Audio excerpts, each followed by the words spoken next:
Hey, welcome to State of the Nerd. What? Why you gotta interrupt my flow? You didn't want you to have no flow, fool. Welcome to State of the Nerd Union, where we recap everything that we can figure out that was good from the past week of nerd news. I'm your host, Ace Trainer Jerry. We got Afro Steve and Commander Ship here tonight. So we've got a decent amount of news, and it's not all video game stuff for once, which is impressive. And lets us know that, like, hey, some of these other industries are finally starting to boot back up. We got stuff to be excited about that's not video games and it's not The King in Black. Y'all, if you haven't checked out The King in Black, check it out. It's cool. But yeah, how are you, Kenny? How are you doing tonight? Doing well. The room is still a mess, but we're almost there. So hopefully next week, or actually hopefully by Commander Ship Show, it'll be ready to go.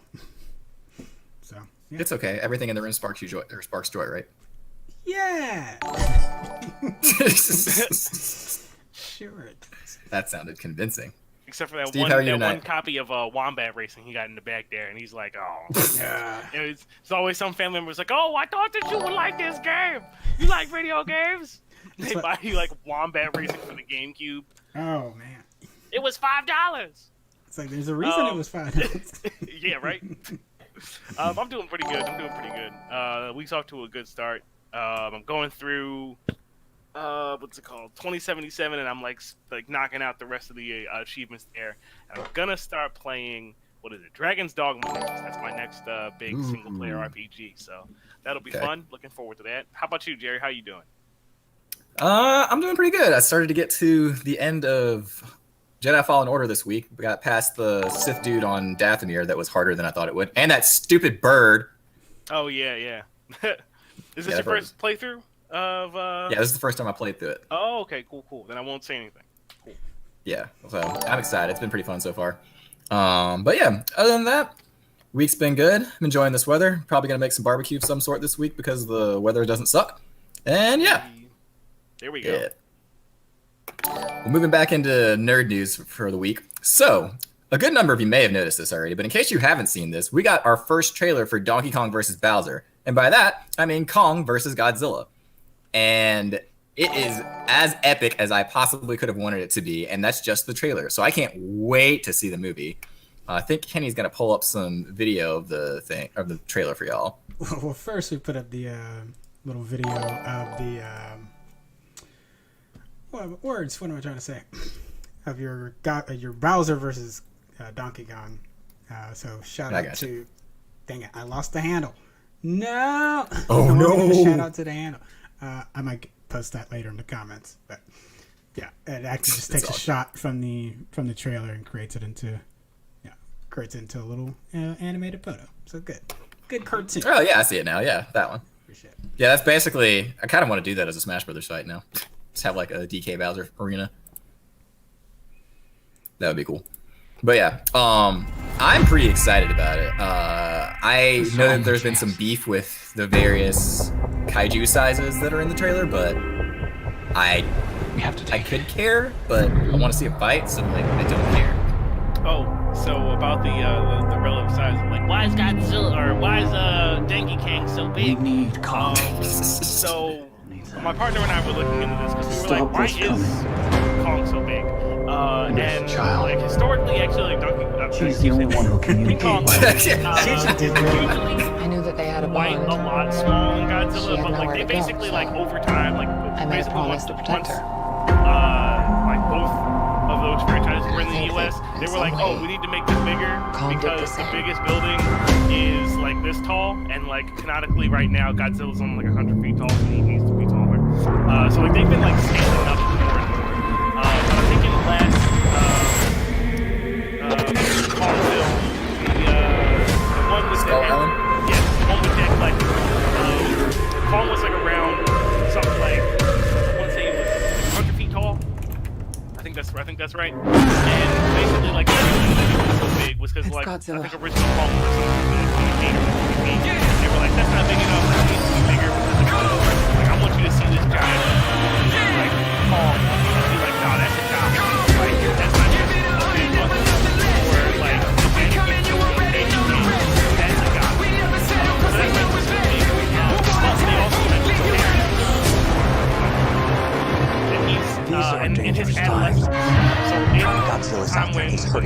don't know why. There's He's popping something and bopping around like a provoking we're not Feet Tall. seeing here. So I'm at the same now, opinion. 20 years later, versus Godzilla versus Godzilla takes place. He's like in his adulthood, so you know he's popping at maximum size now. So that's why like he and Godzilla are like of more comparable size. Like in actuality, the reason that they're roughly the same size is because Donkey Kong's King Kong's too small. He'd be like punching at Godzilla's ankles or whatever, and he would just like spit hot atomic fire rhymes at Donkey Kong, and he would be destroyed. So I mean, the reason is because it's cool, but like the in-universe reason is just because he was like a teenager when y'all saw him last. So now he's big. He grown. Coconut guns will fire and swirl. When he shoots him, it's gonna hurt. He's bigger, faster, and stronger too.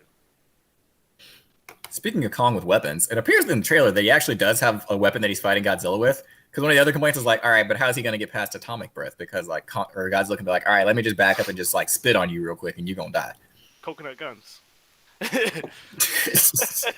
it looks like he's got like some kind of axe that looks kind of like one of Godzilla's dorsal fins, which would explain like why it can block the atomic breath. That'd be pretty neat.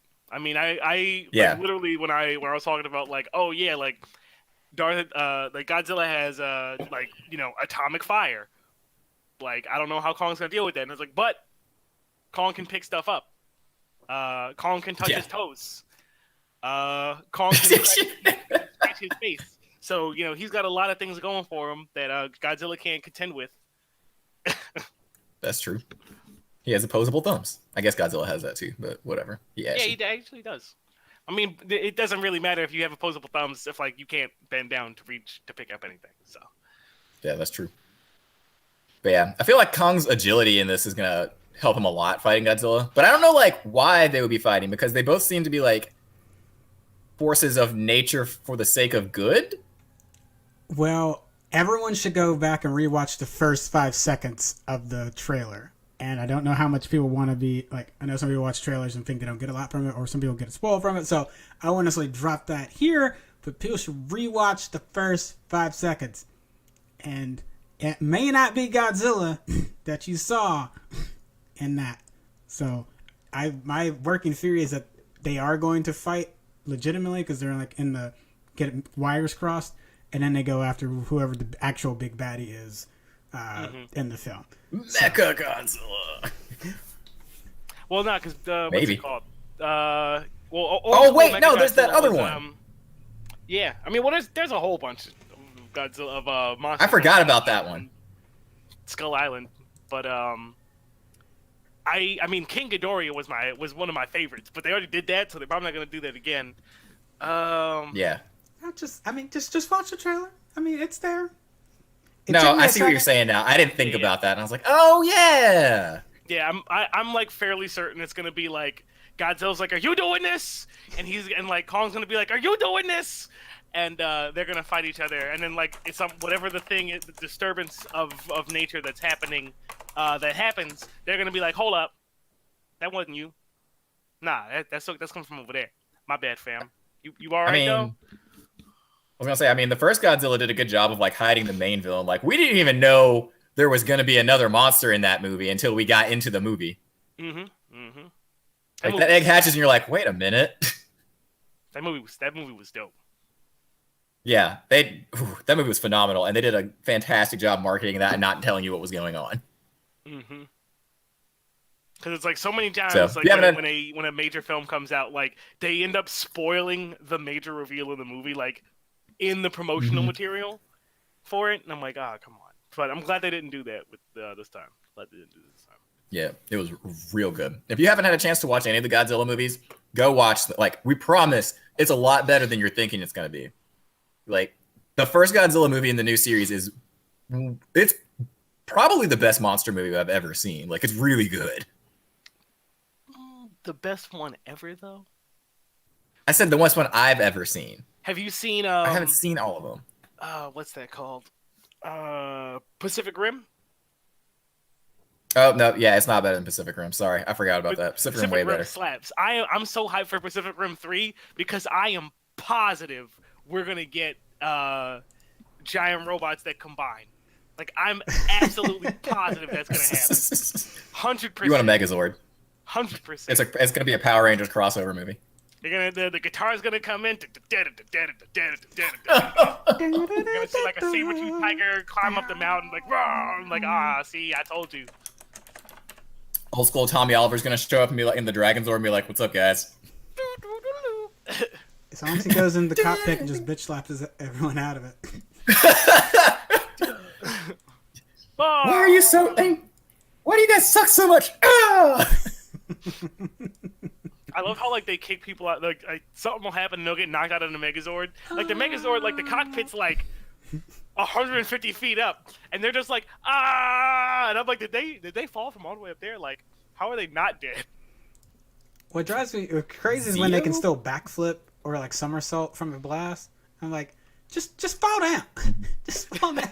You know, it's like if you ever watched The Rock take a stunner, it's like he's always got to do that extra little pop up, and you're like, but I mean, did you get hit or did you have the energy to do this extra? Because it seemed like you didn't really get hit then. Fall on the ground. Just let the magic happen. Can't do it. Just let people enjoy things. Nah, man.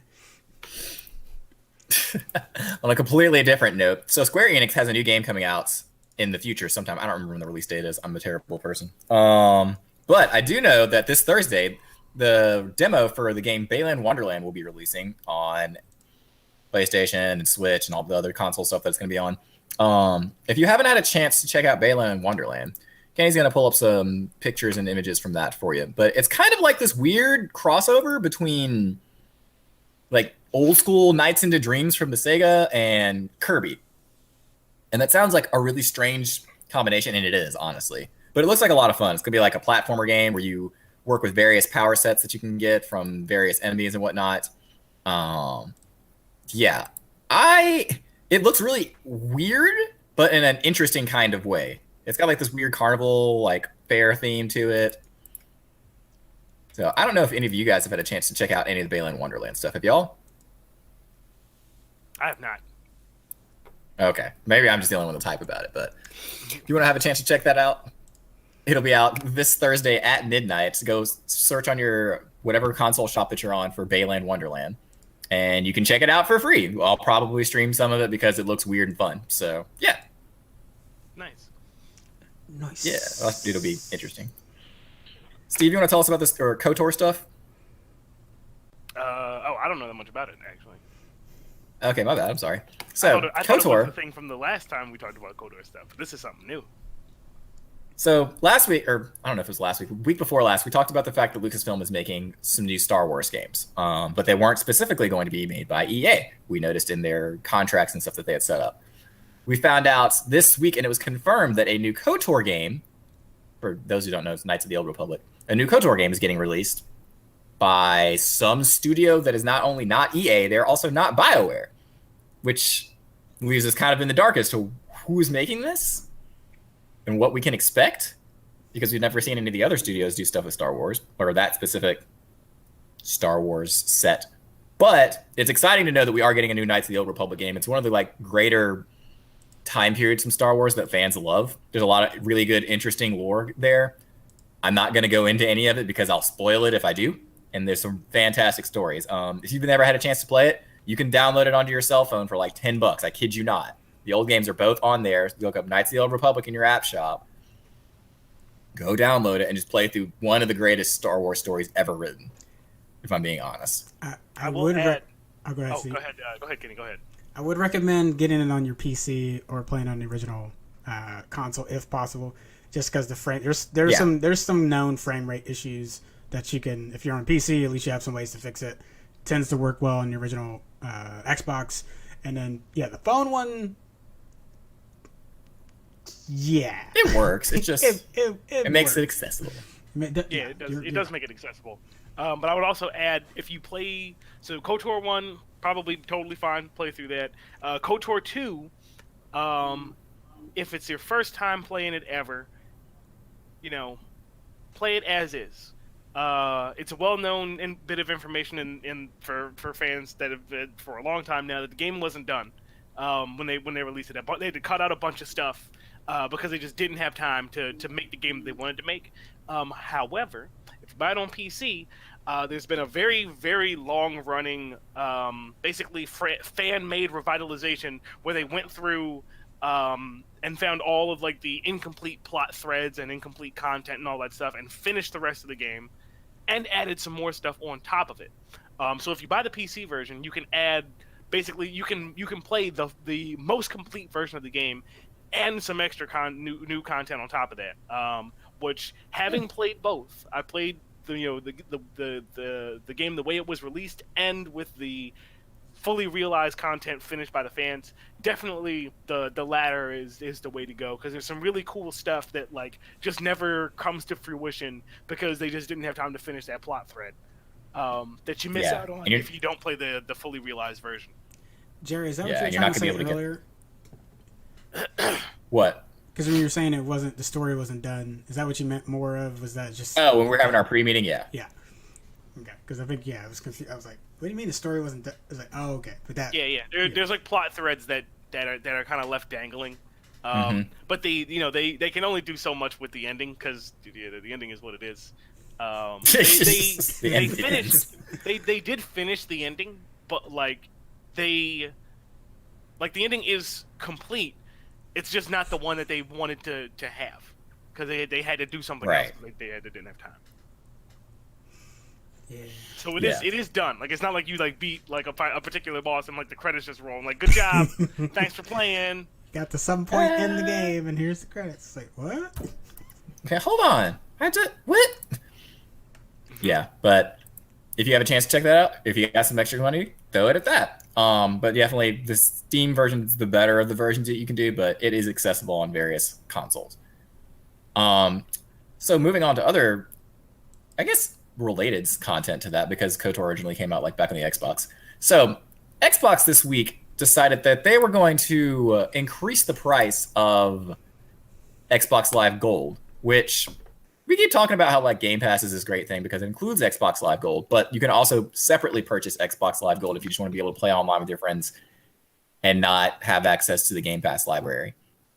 They decided they were going to increase the price, I guess in a move to try to like push people to going to Game Pass, and fans were not happy with that decision at all. So much so that Xbox actually paid attention to the fans and pretty much within a day reversed what they said they were going to do, and also decided to say that, hey, we're also not going to charge you guys to play free-to-play games on our console on our servers. Which, like, kudos. Like, I don't see a lot of game companies like reverse decisions and note their errors publicly like that. I was impressed. Yeah, definitely big moment of growth. Maybe not necessarily growth, but just like, it's very reassuring to see, especially after like the razzmatazz with CD Projekt Red, of like, companies being like, hey, I listened to what you said, and hey, like, that's what you want, so that's what we gonna do. So the only thing I'm gonna knock on Xbox is trying to throw in that little paywall thing, or about the free to play. They were already gonna do that. The rumor mill was already active that was going to be a thing that was going to get, it's like you weren't going to have gold to do that anymore. So it's like, okay. And then two, $60 for 6 months? $60 for 6 months.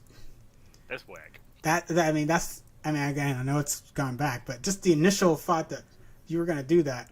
And the only reason I guess I'm going to hit them a little bit is that we'd heard for the grapevine, going back to the rumor mill, is that either they were going to get rid of Live to some form, and it'd be rolled up in the Game Pass, or it'd be just like anybody could get online, but if you want these extra services, you'd start paying for those. And it just reeks of like trying to get people on the Game Pass. And I'm not knocking Game Pass. Game Pass is pretty sweet, but also for my situation, Game Pass does not. No, that's not good. That's not good money for me. That's just not a good. I'm a more rare case in that, so don't put me. But so I'm happy to pay my yearly Xbox, You know, and if they had raised it $5 or $10, like a Netflix thing that like every couple of years you're just gonna have to do that. It's like, okay, but that ain't what happened. $60 for 6 months, y'all. This is 100% increase.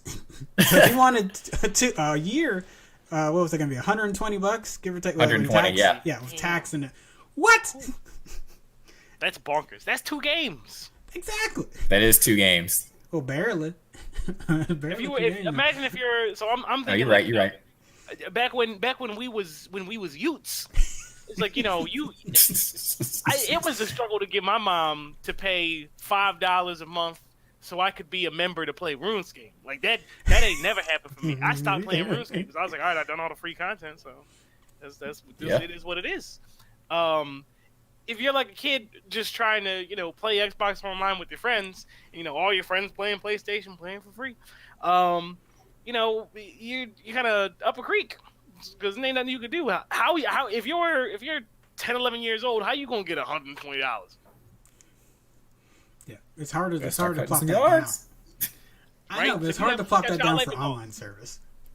And then and then I think the thing that hurts it is that you've got your Apex and you've got your Rocket Leagues and you've got your stuff that you can do online that doesn't require that if you're on PC. And since there's been such an increase in PC gamers, looking back at Xbox, it's like, what am I mean, we could honestly argue, what am I getting for this $60? But maybe we ain't ready for that conversation. But we definitely gonna have that conversation if you put it to 120. I'm wondering how things like Destiny are going to work with that free-to-play announcement too, though. Because I'm wondering if that's a stab at Sony for them, because I know on PlayStation you can play Destiny, but you can't play Destiny online with your friends without paying for PlayStation Plus, despite it being a free-to-play game. Yeah, so I wonder if it's them trying to get another advantage.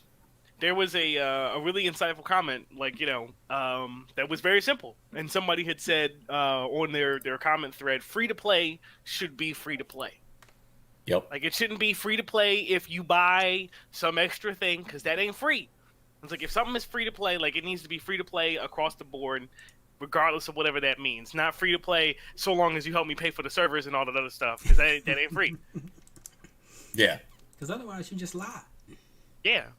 That's like when they throw in bonus stuff or whatever. It's like, oh yeah, it's $5 for, you know, this shirt, and then we throw in this sticker and this hat and this keychain and all that. It's like that ain't no. It's just $5 for the shirt and the keychain and the hat and all that stuff. You just charge me for all that other stuff. You done messed up, Aaron. Just give me. How about I give you $1 for the shirt and you just keep all that other stuff? Yeah, exactly. Nah. But I am glad to see that they went back on all that and were like, all right, that was bad. I'm sorry. But we need to talk about how that decision came to be at some point. Mm-hmm. Oh, but thank you for reversing. They wanted that money. They wanted that paper. Give me that money. Specifically yours. Exactly. And I said, no. They was like, yo, tell Kenny we want his money. So speaking of soul-sucking corporate decisions, Resident Evil Village has released a... Don't judge me. Nice transition. Resident Evil Village released a demo this week for, obviously, Resident Evil Village / Resident Evil 8, 7. I don't know. I don't know what number we're on. I don't play those games. And it was a surprise to players because it's not about zombies that we know of yet. You might have seen some memes of creepy tall goth lady and players talking about feelings about it, to say the least. Cue community gift. It's like, this better not awaken something in me. Yeah, exactly.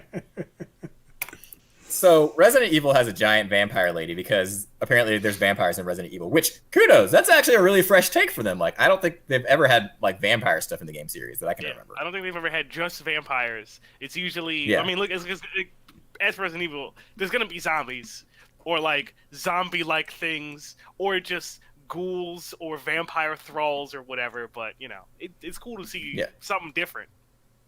Yeah, and honestly, like, there's not really a ton of games that are about vampires. Like, obviously, there's vampire, but a ton of good games. Yeah, and Castlevania, but those are like the only two that I can like think of off the top of my head. We talked about this earlier. Remember the Vampire Chronicle? hold up.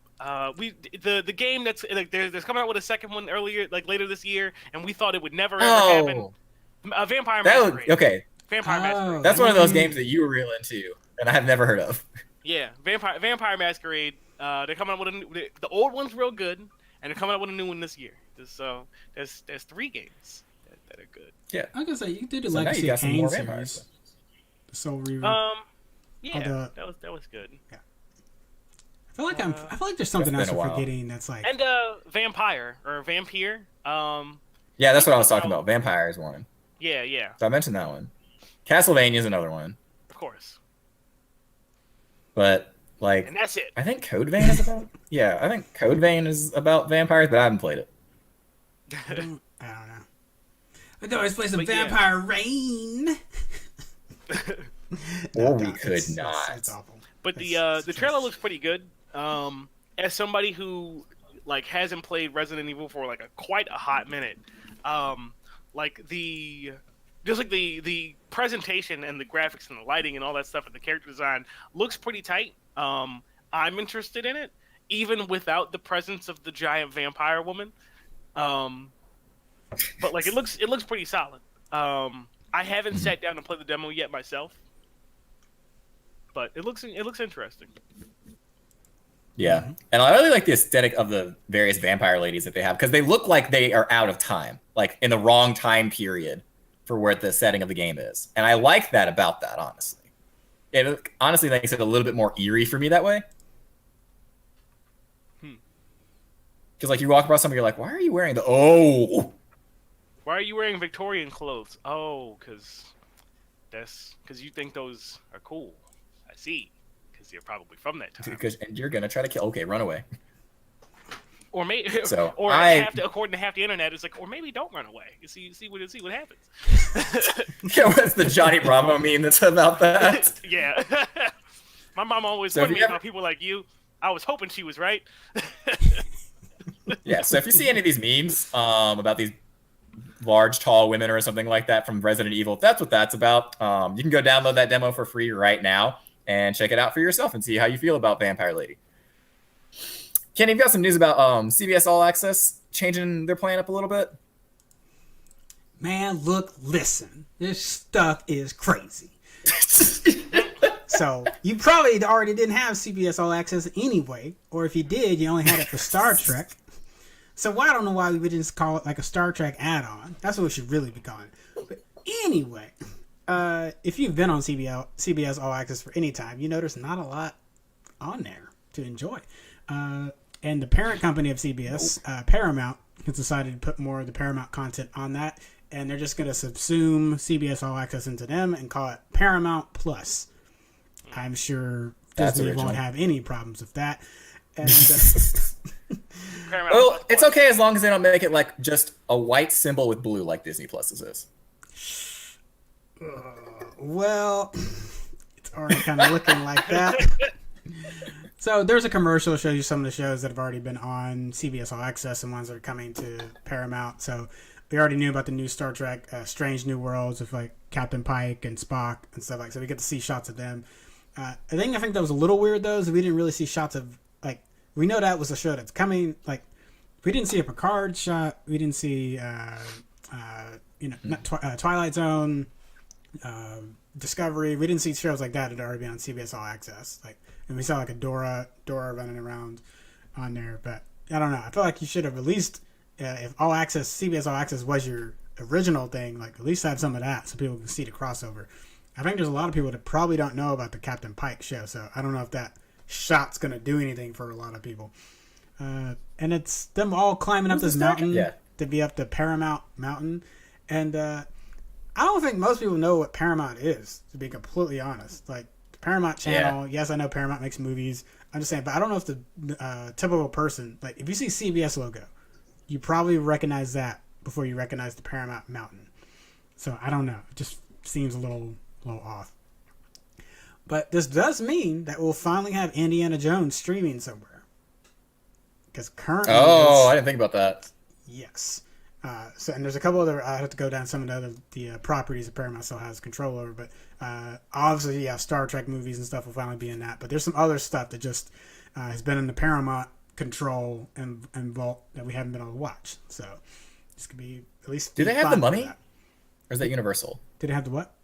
Oh, that's Universal. Who has the Mummy? Universal? Yeah. Dang it. Okay. Yeah, Universal has the majority of the monster movies, which is interesting considering that's public domain, but let's not get into that. But yeah. Most likely, though, if you're a CBS All Access subscriber, you won't even notice the difference because it'll just switch over. So your app will probably update and become Paramount, just like how HBO users that already had the other apps, theirs just became HBO Max overnight. You had to download an update. So if you're already paying for it, I don't think you'll notice the difference. I just don't know if this is going to push the needle for folks that don't already have it.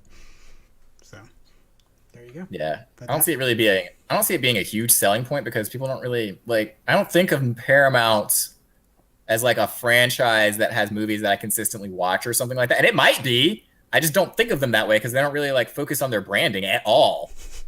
Yeah, it's like everybody has like an idea of like you know, certain type of stuff. Like we all know, like we know what a Pixar movie is and we know what it feels like and we can realize that. For Paramount, it's like not so much. And it's like when I need somebody to tell me like, oh yeah, that's a Paramount movie. Like, oh right. Yeah, okay, cool, that makes sense. Exactly. Yeah. And like, I guess there's not going to be any consistency in branding in that because, like, when I think of like, oh yeah, like Star Trek and the Indiana Jones, like that's not, well, unless you count Indiana Jones 4, that's not really like in the same ballpark. So, or Dora, like Dora being in that picture, like is jarring. God, what? Again, that's probably more of a CBS connection, but again, why not just lean on CBS then? You know, or Nickelodeon, exactly. I guess technically, because. This would be how you get your Nickelodeon stuff. Yeah, like there are bigger names to use that are more brand recognizable. At least I think. Yeah, like Avatar. You know, you just had a big summer where everybody was rewatching it on Netflix. This is probably a good time to put Aang in the shot, and people will be like, "What?" Yep, now is the perfect time. Yeah, like how did they not capitalize on that? A live action Avatar. But they can't because they've already said Netflix can do it. I was about to say. He's like, y'all messed up. You messed up. Yeah, you done but that should let you know that this probably wasn't a well planned out decision. Like if they did something stupid, like Netflix had their own live action Avatar series when they were going to come out with their own streaming app, like this is a very short decision. So we'll see. Maybe it'll be good. Maybe I'll be wrong. But if we are, we can come back and say sorry, maybe. Oopsies. Kenny doesn't do that. But there are some shows and things that are happening on streaming services we're excited about, such as The Muppet Show is coming to Disney+. And we have a person on staff who's going to be very excited about that choice. Like they're a big Muppet fan.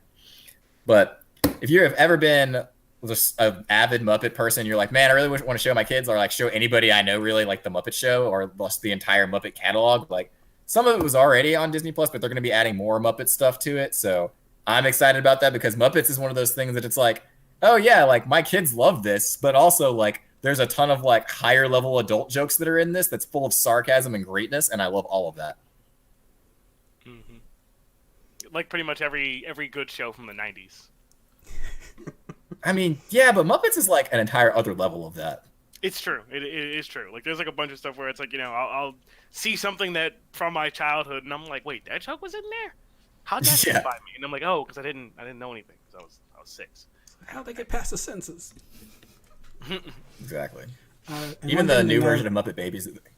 I was going to say, one thing to note is that online seasons 1 through 3 had been available for people, but it's 4 through 5 that are the big ones that most people hadn't had opportunity to stream. So that'll also be on Disney Plus. So you can actually watch the full thing from start to finish. Gotcha. Nice. Kenny, have you been keeping up with any of the stuff with John Boyega and his deal with Netflix that's happening? Not really. But it is like, I mean, if Netflix is handing out these deals, go get your money, baby. All right. Yeah, exactly. But yes, these will be focused on the African diaspora. So anything that's like getting black people on television, and but particularly he's aiming more for like African countries like South Africa, Ethiopia, Nigeria, things like that, bringing talent from there and putting them on the forefront. What those projects are yet, I don't know, because it's still very early. But it's nice that, I mean, I would have preferred hearing Disney give him this kind of backing, given everything that happened with Star Wars and him calling him out. But I could also see them not wanting to work with him for a little bit, maybe kind of letting that simmer down. So hopefully this would lead to something later where he can come back into Star Wars and create some more stuff. Or it's just a new property that's not, comic or Star Wars related. But this is great.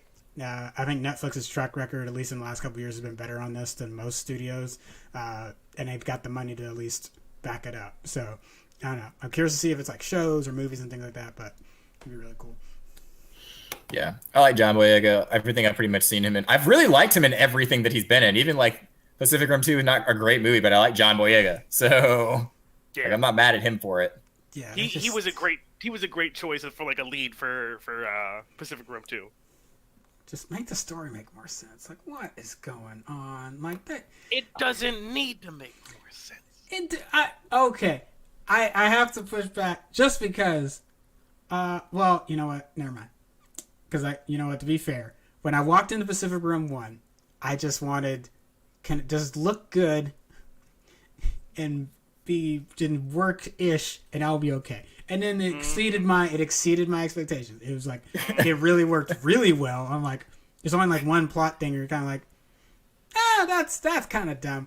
But you just kind of, because everything else is so good, you don't even really make that one a big deal. You just kind of go, like, oh, right. And then he picks up the shit, and he's like, well, bam! All right, so it's great. We're canceling the apocalypse. It's like, oh, man, great. For me, everybody's like, oh, this doesn't make any sense. How are you going to do this thing? And I'm like, you mean to tell me that your suspension of disbelief stops at being able to, like, drift with the animal that the technology for drifting is based on? And basically everybody's response is, yes. And I'm just like, what? But why does it stop there? Like, you're totally fine with having two pilots and their brains coalesce or whatever. I'm like, yeah, that makes sense. And I'm like, how does that make sense? No, that ain't where that is not even my. Well, crap. What is my? Is your part where like this stops making sense? Where they're like, oh, cool, I'm gonna drift with the kaiju brain and then learn about the kaiju world or whatever. And everybody's like, that doesn't make any sense. He wouldn't be able to do that. And I'm like, well, why not? Clearly, he's fine. I don't think I had a problem. It doesn't matter. I have to remember and even whatever I was picking on was like not a big deal. Oh no! It's actually very early in the movie. It's just the wall.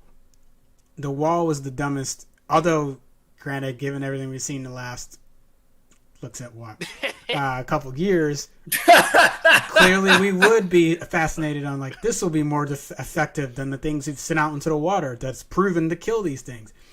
So as much as I want to get mad at that or Jurassic World for like be making things of like why would they open another park? Why would they? They're like, of course because there is always some idiot somewhere who's like, no, it's like yo, kaiju destroying robots are really effective, and he's like, no, I don't care. I want to build a giant wall because at the end of the day, I will make more money doing that than I will having giant robots defend the life of humanity.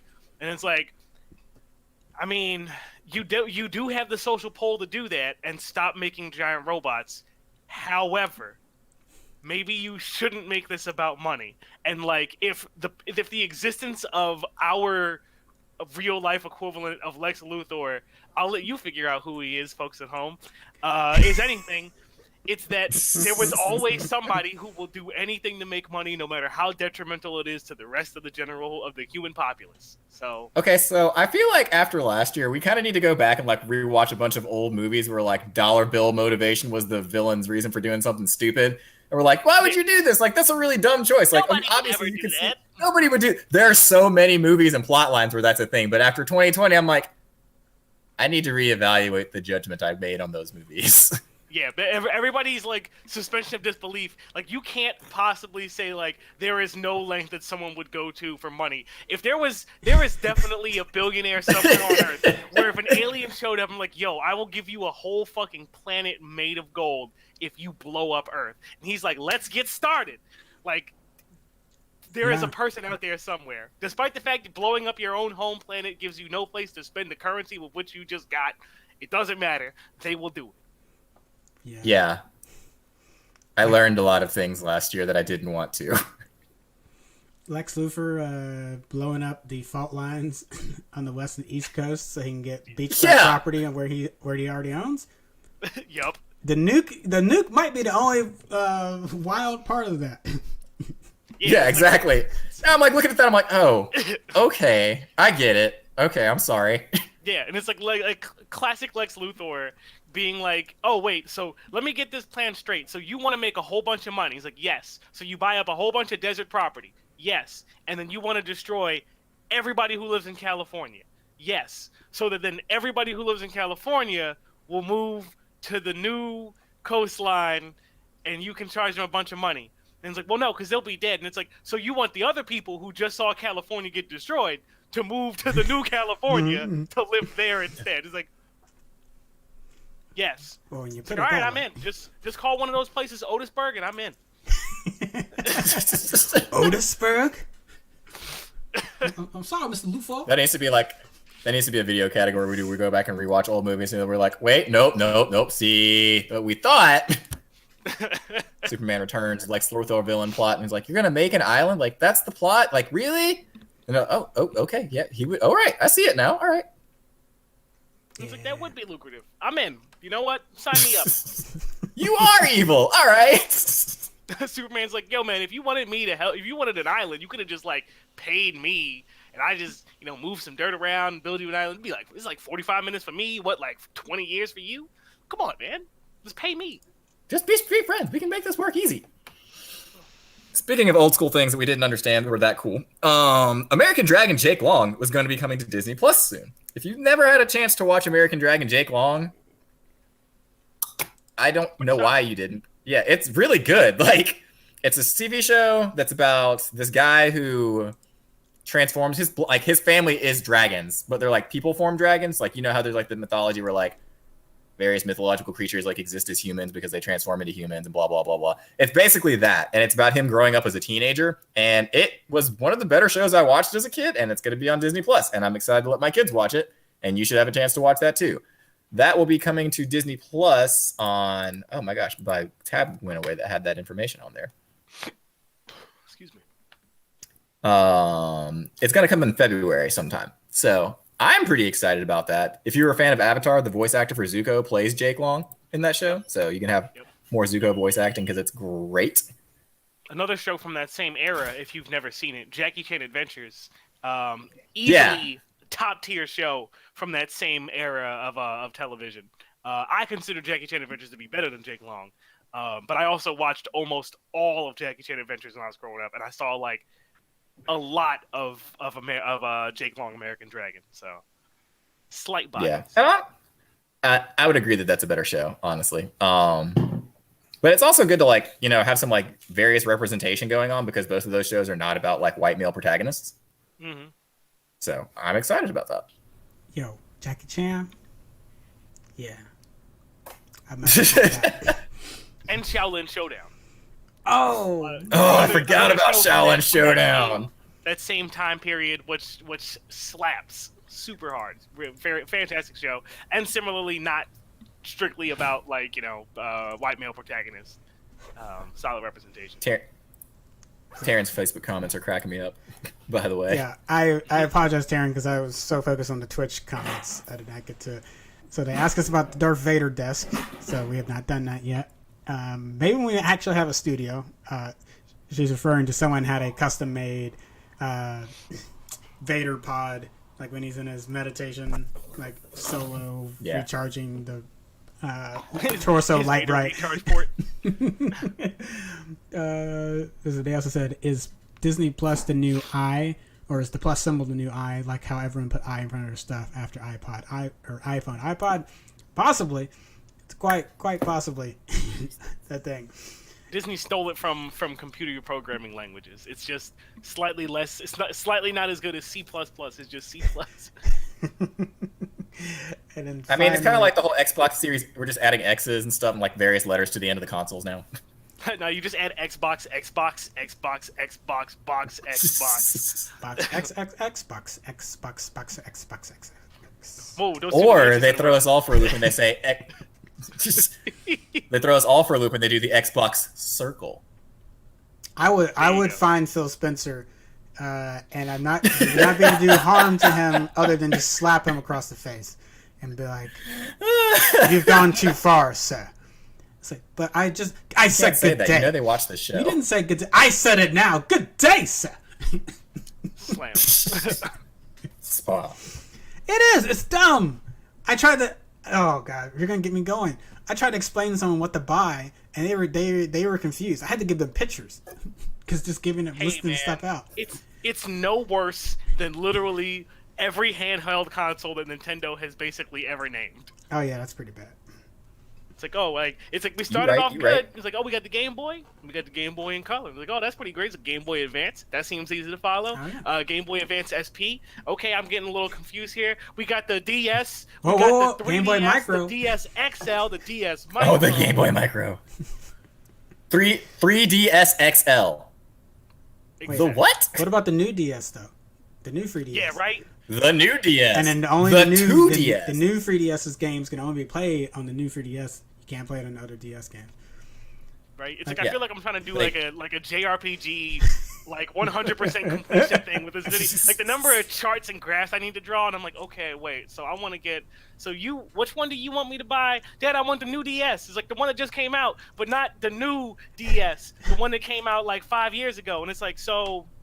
And the backwards compatibility works in which ways? Like, so if we get the new DS Plus, then we can play DS games and 3DS games, but you can't play 2DS games unless you get the new DS Plus, but then you can't play it. I'm like, oh my god. Yeah, and then can Dad comes see home it with a coming. PSP. Yeah, right? I'm gonna just buy you a Neo Geo. I'm gonna just buy you a Neo Geo. Here's a Game Gear. It's like, yo, I found this at a garage sale. It's the Virtual Boy. Have fun. I hope you like the color red. Ta-da! Oh man. All right. Then for our last point of news from this week, it seems that Gina Carano has, I don't know if it's just like a continuation of like making fans mad or like what, but fans are again angry with Gina Carano for reasons, and just her being in The Mandalorian still. If you don't know, Gina Carano is the woman who plays Cara Dune in Mandalorian. First of all, regardless of how your political feelings are, she's phenomenal in that show. It's awesome to see like that many like badass women in a show that just like kick ass every time they show up on screen. And you're like, oh man, this is awesome. But due to some of her political beliefs, pushing conspiracy theories and whatnot, she has gotten the ire of a good number of fans. I'm not going to go into more of it than that because I don't want to do it right now. I just don't. Do your own. I've been dealing with that for a year. Do your own. Yeah, research. just go look Form it up your own yourself. opinion. I don't want to deal with this right now. So fans are basically fighting on the internet about it currently. It's just gotten reignited for some dumb reason. With fire Gina Carano or like save Gina Carano, like or whatever. I don't really know how to feel about that situation because, well, I might disagree with her beliefs personally. The larger issue that I'm wondering about this, and maybe we can talk about this some tonight, when we have actors and actresses who have various opinions about things that we like very distinctly disagree with, and I don't mean the opinions that are like negating the humanity of someone. I mean like in general. How do studios make those decisions about like who they hire and whatnot, knowing that, especially in polarized times that we're in right now, they will get backlash from fans for regardless of whatever choices they make, because people are people and they're allowed to have their opinions. And I'm not discussing like whether or not there's decisions about like or opinions about you're not really a human because of X reason, whatever. Sorry, Jerry. I know you don't want to talk about it. I just think in succinct terms, We gonna talk about people that are have no idea what we're talking about. Gina says the COVID ain't even real. It's been Yeah. spreading Now, this is not the propaganda situation. nonsense on her Twitter accounts And the one most recently that sparked people up was because the Star Wars account was there's like a Yoda memorial. I forget where it's out at. But they, along with that photo, they were wanted to do like a remembrance for the people that had passed away from COVID. And that got people pissed off again. It was like, hey, you still got an actress that's like on your staff that says this shit's not real and continues to post propaganda on her social media accounts, and y'all are just like, yeah, that's cool. What up, puppers? Hey, there we go. Acknowledgement for the dog. Dongo. That was all he wanted. Apparently, he's gone. Yeah, he's just like, I just needed some attention. No, he's still there. He's still there. Or she's still there. All right. Oh, she. I'm sorry. Yeah. What you doing over there? What you doing over there, Lana? What you doing? All right.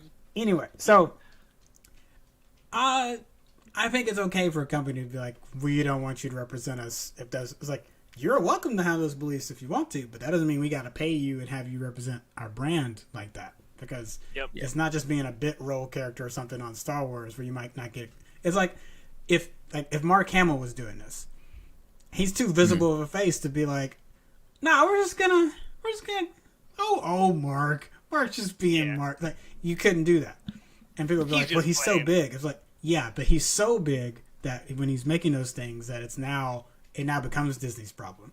It's like, how are we going to put you in marketing materials when there's going to be a bunch of people that have lost people from COVID that are going to be looking at your face being like, nah, I guess I'll never see what happens. I guess I'll never see what happens to Baby Yoda. I guess I'll never see what happens to Grogu because I can't finish this. Like, well, then this is my question that I'm wondering. Freedom of speech is not freedom from consequence. Exactly. And anybody in a public-facing, position who actually has like people who care. So it's like, if you're a streamer with 10 views, you are not held to the same standard as somebody who with a Twitter following of 2,500,000 people or something like that. You have like a responsibility to, if you're going to be somebody who comments on things that matter, to do your own research, because people will see the things that you post, and there are people who won't do their own research, and that's their own damn fault for not taking it upon themselves to educate themselves on different matters, and for listening to somebody to taking the opinion of an actor for political random razzmatazz that may or may not be, well, not even political, but scientific razzmatazz that's not substantiated, because illnesses aren't political matters, which, despite the past 4 years telling us otherwise, they're not. The illness doesn't care. So, but it is.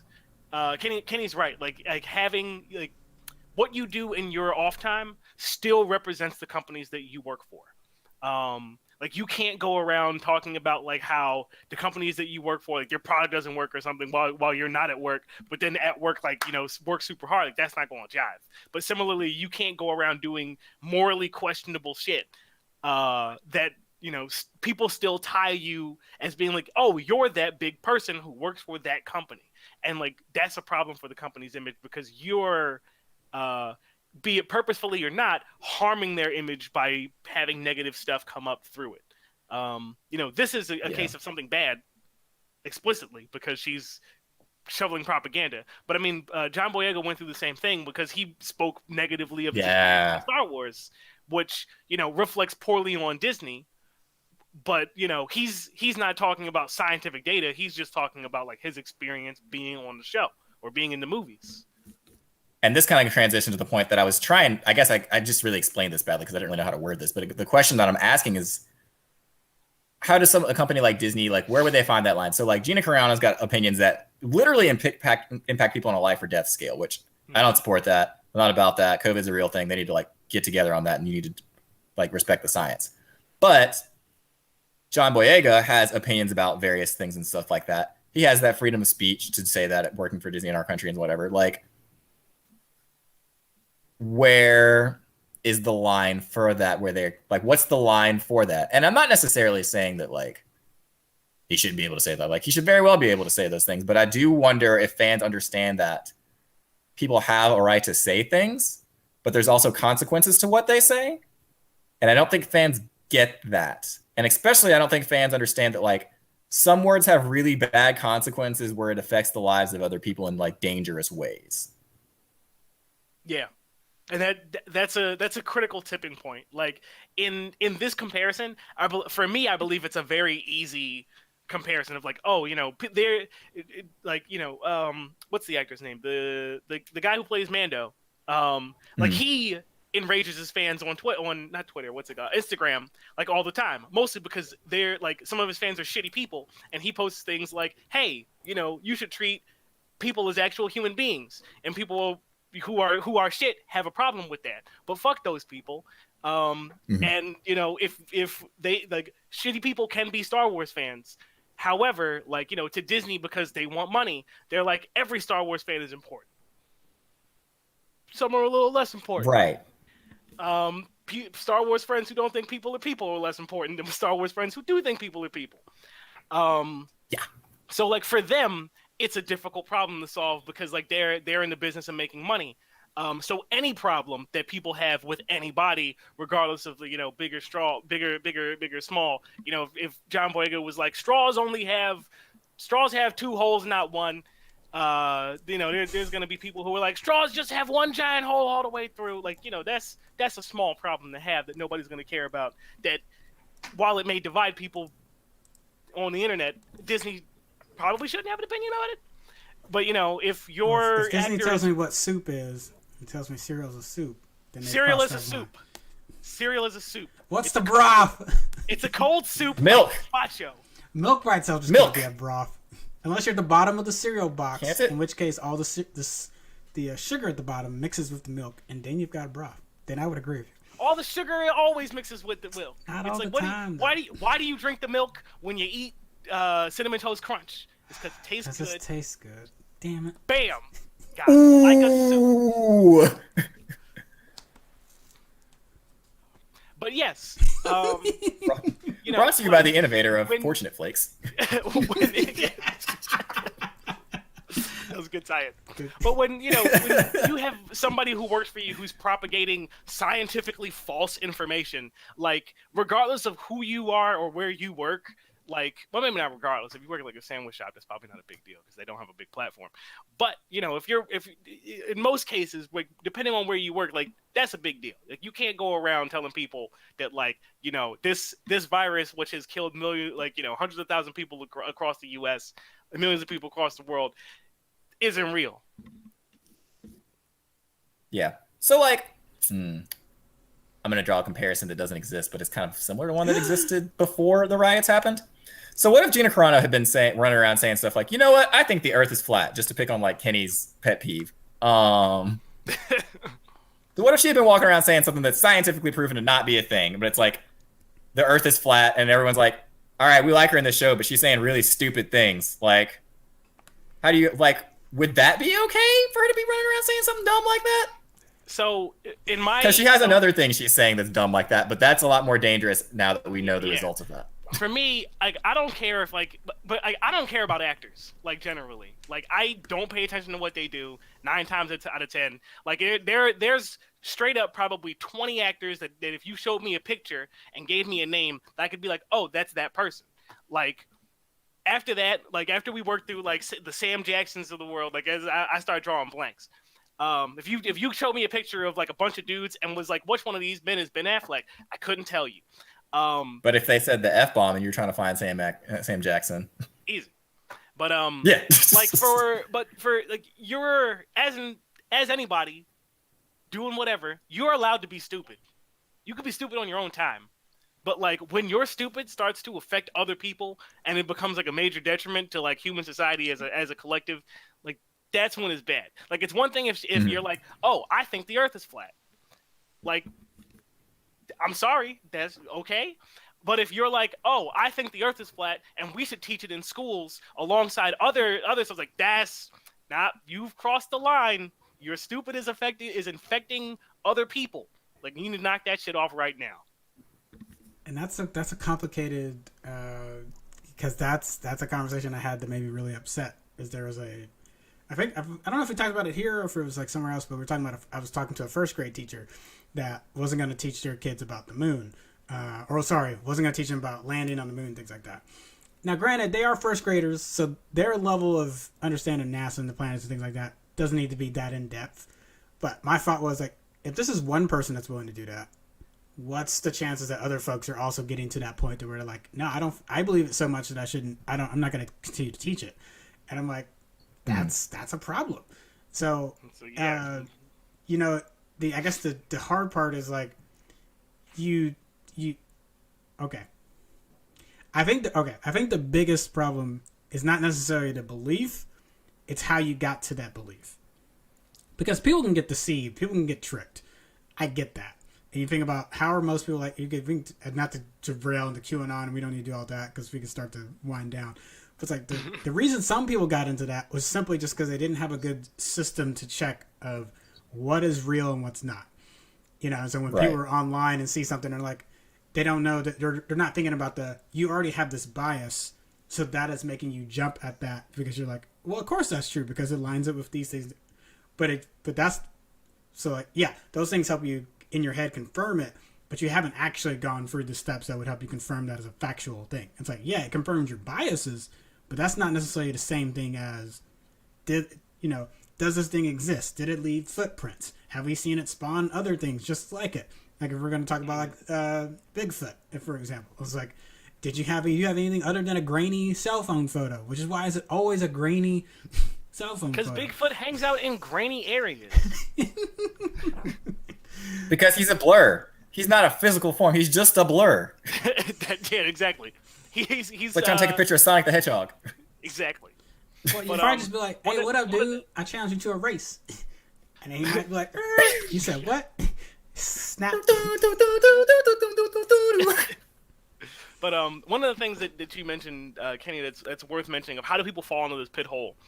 There's an interesting documentary. I think it's on Netflix. About like the Flat Earth Society and the razzmatazz, and like towards the end of it, they start to speculate that part of it comes through of like these are the people who like struggled with certain concepts within science. And I'll actually backtrack of like you're not an idiot if you think the world is flat. You're just misinformed. And you probably have a sense of community for being in the Flat Earth Society. But like basically, it's like these are people who become misinformed, and then get ridiculed for not knowing or understanding certain types of information, and they're basically like left behind. Like everybody who understands how airplanes work and how scheduling works and how like science and stars and all that razzmatazz and celestial bodies function. Like we continue on in that growth, but there's people who don't understand, and at a certain point, it's like not knowing how to read as like an adult. Like most people who can't do it probably don't admit to it anymore, because it's like it's a major blemish on your pride. And so you fall into like this group of like, here's this really welcoming group of people who like present this information that I don't necessarily understand fully, but like it makes sense to me. Like, of course the Earth is flat. Like, there's other people doing their own experiments and so forth. Like, there's like a whole bunch of like confirmation bias in terms of like how they're actually going about their experiments. Where even when they find information that points to the Earth is definitely not flat, they're like, oh, obviously I just did this experiment wrong, and I need to do some more expensive razzmatazz in order to do the experiment properly. Mm. But to get away from that, like a big part of it is a sense of community, and like these are people who are, for various reasons among their life paths, like cast out from something, and like they find community through the Flat Earth Society, whether or not they totally believe it or not. Like pushing those values and those ideas and so forth, whether or not they fully even comprehend them, which is very probable that they don't. They're just parroting the same YouTube videos that everybody else is parroting. They push that stuff because they want to be accepted. So the way that the way to get them back into the fold of no, the Earth is not flat, is to quiet that inner voice that tells us to shout that these people are completely stupid, and instead work with them to say like, yo, like look at this thing and look at this thing and look at this thing. Like your scientific method is you're not doing the scientific method. You've arrived at your conclusion and you're trying to find breadcrumbs that point to it, not the other way around. Yeah. Well, and the community thing honestly makes me think of something else that I was listening to about in an interview earlier today. Mm-hmm.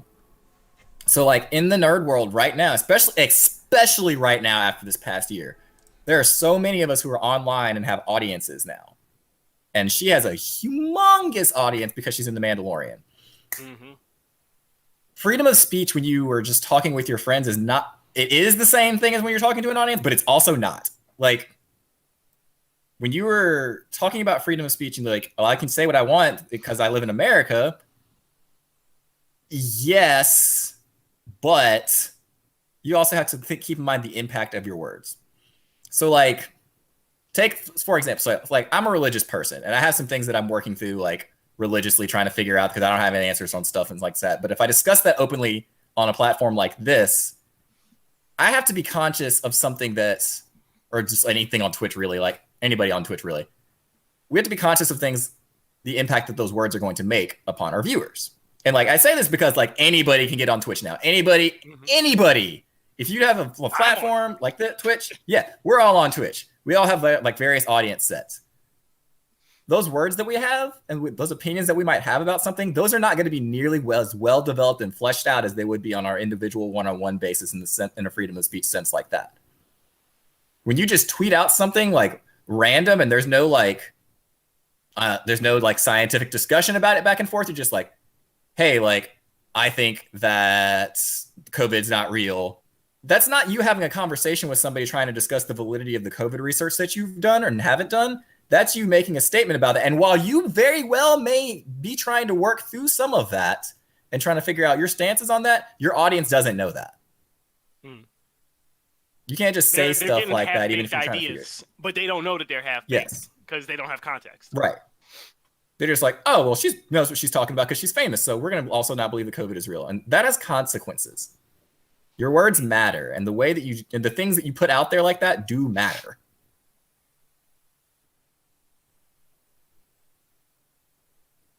Absolutely. Kenny. That's so good, Jared.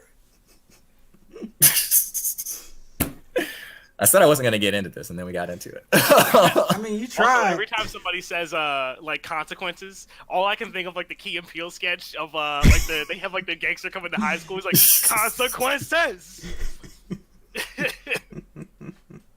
But yeah, and like while obviously all of us think that that's wrong, like COVID's real. Like we've all like a great many of us have lost people that we know or know people who have lost people as a result of this terrible, terrible thing that's happening in the world, and have strong opinions about how she uses her words in that matter. We're not saying she shouldn't have freedom of speech to say things, but we are saying people need to be more careful about your words. And this isn't just applying to Gina Carano. This is applying to all of us in this situation. And maybe that's something that needs to be more of a reminder when we think about like, when we're even talking about just stuff like nerd stuff on social media, like our words have consequences. Yeah. Yeah. But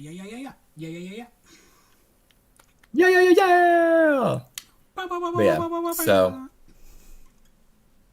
let's end on a yeah, heavy that's note. all I've got. It's like I don't know where to go from there. I know there's also people who are supporting her for like whatever reasons, but I haven't really done the research to look into whatever reasons they're supporting her. Maybe those people are all like, hey, she's trying to figure this out, blah, blah, blah, blah. Yeah, okay, fine. She's trying to figure it out. Say that you're trying to figure it out and work through it. Like, make that statement to make sure people know that this is not you saying, like, that's not a thing. Everybody knows that you can drink as much arsenic as you want, then you'll be fine. Arsenic is Pepsi. What? As he lied. Sip. What in the flip, fire, and fluff? I mean, there was the time that Coke had cocaine. Flim, flam, flippy. This here malarkey and whatnots. And whatnots. But yeah. So let's end on a more positive note. What are you guys going to be either watching or playing this week? Or both? More we usually end up doing both 2077. Streaming some Rust. I think does the 4th come in this week? No, that's next Thursday. Okay. But yeah, more 2077. Slapping down some Rust. Me and my friends are going to be memeing it up and going to play trumpet at people again, probably. And then I'll be getting into some Dragon's Dogma. And if I can convince my friends to finish our barony playthroughs, we'll finish those. Nice. How about you, Jerry? What am I going to be watching this week? I'm going to be watching WandaVision. I know we didn't really talk about that because I'm trying to save it for Kenny's show, but WandaVision is the stuff. I love it. I'm really excited about it. I think it's a really well done, slow burn mystery show. I said that specifically because people don't realize that. So I'm going to be watching some WandaVision this week. As far as what I'm going to be playing, besides Super Smash Brothers, I'm going to be playing that Balan Wonderland demo when it comes out this week. Hey, there So you go. Yeah, you would. look for some streaming on that. Yeah, because it looks weird and platformy and fun. Hmm. What about you, Kenny? Well, hopefully I'll stream some Squadrons. I haven't been able to. I've been like getting stuff Ooh. ready, so I haven't been able to play Squadrons a little bit. So it's kind of like finally got the living room clear from the boatload of Baduko amount of games that were in the living room. And then we got Mad Max this Saturday, so everybody should come join us for that. We're gonna watch Mad Max Fury Road, the black and white version. So I'll definitely be watching that on Saturday, and people should join me for that. I'll also be watching WandaVision along with Jerry. I know some people just don't like numerous aspects of it, so we'll probably be talking about that on Wednesday, because I just I get some of it and I don't get some of it. I don't know. Excuse me. I just what people want and what is given them. I also just don't like. It's okay if the show doesn't give you what you want, but is the show actually bad? I need you to separate those two things. Yeah. That's fair. You know, if you come in with expectations of what it should be and it's not that, okay, that's you know, but is what you're getting bad? And that's where I feel like I'm kind of having a disconnect with other folks that are like, this is trash. I'm like, Yeah, I feel like there's a difference between something that I don't like and something that is bad. yeah. Right. But if you're me, everything I don't like is bad. So no, I'm kidding. Steve has spoken. Not me. Steve. So you're now thinking It's about like, yo, what you Smash think of Brothers. this show? Steve. Garbage. What you think of this? Garbage. Garbage. It's like that soup cereal thing, man. I tell y'all. You just admitted you were wrong on live television Yeah, and I'm flip flopping. or internet television. And I love the admittance. It's like, yes, and I'm flip-flopping. That's actually very American of you. I'm proud of you. Aww. Also, I'll end with a fun fact. Did you know that the term gaslighting is actually based off of a film? Yes. I expected did you not. to know that. I didn't know. Kenny would know. Yeah, it was I didn't know off of that. a film called Gaslight, and basically the man in the movie basically just like convinces this woman that she's crazy because there's like something in the attic that he wants or whatever, like a artifact or something. I can't remember. But yeah, he basically just lies to her a whole bunch and makes her believe that she's crazy, and that's where the term gaslighting comes from. So you learn something every day. Every day is school. All right then. Yeah. I was thinking, I feel like that's several evil villain plots that I've seen in games, but that's probably where they got it from. So, Lying to people.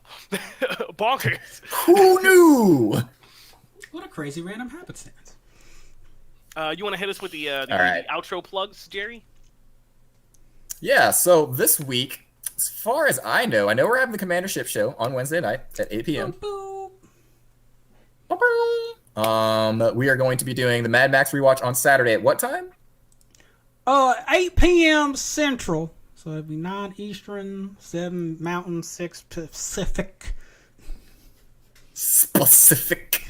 Yeah. So And it got technically the those movie going starts on. at 8:15, but because we'll do like a little intro and let people have time to get their screens and stuff ready if they come in and stuff's not working. So we will broadcast it for folks. You can. I think there. I'll double check. I'll post if there's other ways for people to watch the black and white version. I'd recommend people watch the color one before if you've never seen Mad Max Fury Road before, just so at least you have an idea of your head of what the colors look like. So when you watch in black and white, you can kind of be making a mental comparison. But if this is your first time watching it, I also don't think this is a bad way to watch it for your first time either. So. Yeah, that sounds actually really cool. I'm going to be streaming a Smash Brother Arena sometime this week. I haven't decided when, so y'all can hop in and play some Smash Brothers with me this week if you want to. Kenny, do you want to talk about the Quorum? The Quorum! That is our Tuesday night TV rewatch group. So we watch for seasons of popular sci-fi nerddom. And we were doing Firefly to kind of give us a break from... We wanted to go something that was good and familiar and just kind of like take a break from some of the heavier Battlestar stuff we've been watching. So yeah. lighter, going to Firefly.